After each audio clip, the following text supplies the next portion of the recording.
मंशा सिंह,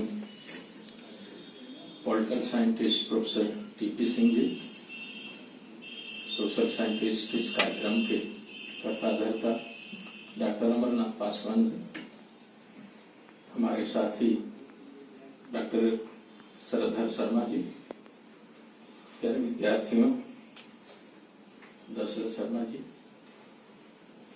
ये विषय एक्चुअली हमारी मीटिंग थी, लेकिन ये विषय का जो कार्यक्रम का विषय है मुझे बड़ा आकर्षित लगा। मैं सर का फोन आया तो मैंने कहा कि मैं जरूर आऊंगा और अपना विचार रखूंगा और साथ में सुनूंगा भी।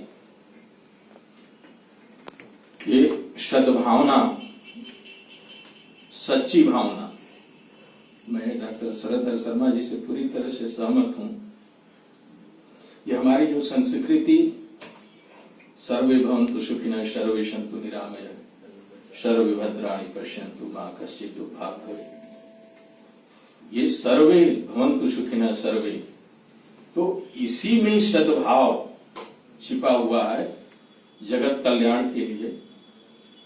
ये अलग बात रही कि बीच में कुछ कमेंटेटर्स, ये आज भी होता आ रहा और होता रहेगा, ये कंटिन्यूअस चलने वाली प्रक्रिया है और हमेशा सुधार, प्रगतिवादी और सदैव चलने वाले।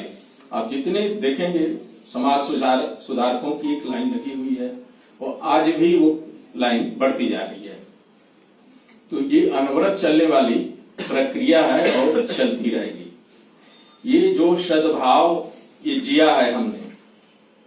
मैं जब बीएससी कर रहा था सर, तो मेरा बैचमेट एक मुसलमान था, इफ्तिखार अहमद खान।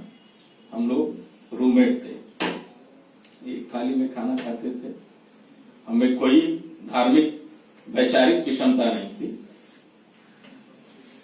जब मैं ग्रेजुएशन में था तो हमारा बैचमेट ब्राह्मण था। 3 सालों तक कोई हमको वो नहीं दिखा। फाइनल ईयर इंटर्नशिप में ठाकुर लड़का था, कोई दिक्कत नहीं थी। मैं एमडी कर रहा था तो मेरा बैचमेट ब्राह्मण था। हम एक रूम, एक थाली, एक। ये समस्या क्या है? देखिए, ये हक है सबको।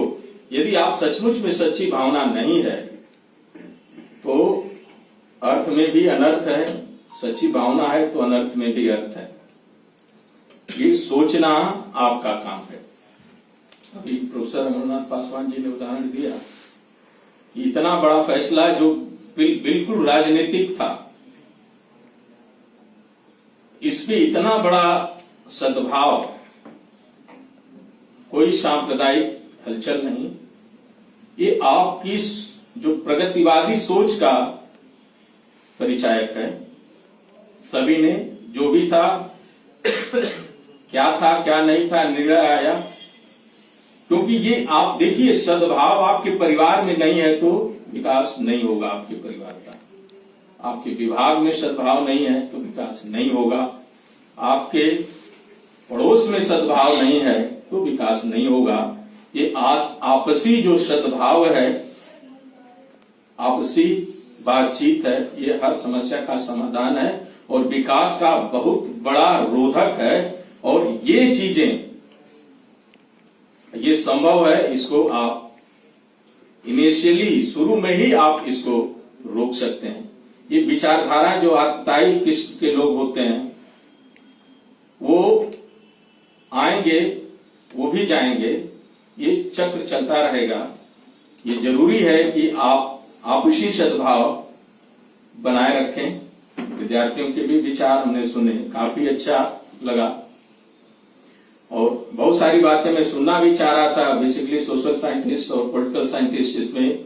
लेकिन जो हम लोग देखते हैं, जो चिकित्सा जैसा क्षेत्र, जैसा कि डॉक्टर साहब ने कहा, हम लोग कोई मतलब इशू नहीं होता, वो सिर्फ बीमार आदमी है बस, नथिंग एल्स। वो किस कम्युनिटी से है, किस धर्म से है, किस जाति से है, इसका कोई लेना देना नहीं है। एक शरीर है, वो बीमार शरीर है, उसकी चिकित्सा करना ये हमारा धर्म है और यही हमारा सद्भाव है, यही हमारा सद्भाव है। ये आवश्यक है आपको अपने जैसे कहना और जीना, ये 2 अलग अलग चीजें हैं। अरे बोल दिया ठीक है, आप अपने में ज्ञान योगी कोई भी हो सकता है, कर्म योगी। ये जब गीता का प्रवचन दे रहे थे कृष्ण जी अर्जुन को, तो अर्जुन ने कहा कि प्रभु आप श्रेष्ठ हैं। तो कृष्ण ने कहा कि नहीं अर्जुन, मैं श्रेष्ठ नहीं हूं, तुम श्रेष्ठ हो। तो उन्होंने कहा कैसे? क्योंकि देखो मैं तो ज्ञान दे रहा हूं ना, लेकिन उस ज्ञान को तुम इम्प्लीमेंट तुम कर रहे हो, इसलिए तुम श्रेष्ठ हो। तो ये जो सद्भाव का जितना आप एक सप्ताह में सीखेंगे जानेंगे, वो सचमुच आप अपने पर उसको जिए, उसको अपने पर लागू करिए कि मुझे किसी भेदभाव की जरूरत नहीं है, न मैं जाति के नाम पे, न धर्म के नाम पे, न संप्रदाय के नाम पर मैं भेदभाव कम से कम मैं तो नहीं करूंगा। तो ये आपका अभियान सफल रहेगा। इन्हीं शब्दों के साथ मैं सर आपको बहुत बहुत धन्यवाद देता हूं जो आपने अवसर दिया।